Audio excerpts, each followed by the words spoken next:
Merci, Monsieur Bachelet. La parole est à Monsieur Poppelin. Oui, merci Monsieur le Président.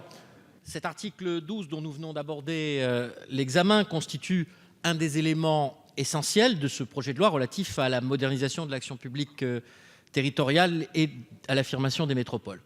En prévoyant la création d'une métropole du Grand Paris, il apporte une réponse convenablement dimensionnée à la problématique de la gouvernance de l'agglomération de la capitale de notre pays, maintes fois évoquée mais jamais tranchée, Alexis Bachelet vient de le rappeler, depuis que le concept du Grand Paris est pourtant entré dans tous les esprits. Même si le dispositif de la métropole du Grand Paris tel qu'il est aujourd'hui proposé a été introduit par un amendement gouvernemental lors de la première lecture de ce texte par notre Assemblée, le moins que l'on puisse dire est qu'il est d'inspiration parlementaire. Et les nombreuses précisions et améliorations dont il a fait l'objet au cours des dernières semaines attestent de l'étroite coproduction qui a prévalu entre le gouvernement et les élus dont je suis, qui croient à cette réforme profonde.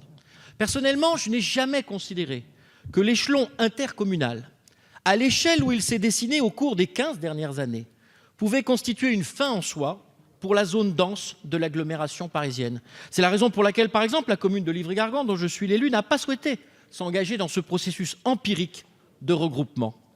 En tant qu'élu de Seine-Saint-Denis, je sais aussi ce que veut dire être confronté aux mêmes contraintes que des territoires similaires, avec bien davantage d'acuité, mais en disposant de ressources nettement moindres.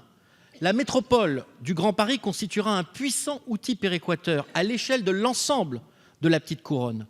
Je comprends que certains, à droite et à l'ouest, puissent s'en émouvoir. Je comprends moins que d'autres, à gauche et à l'est, s'en défient.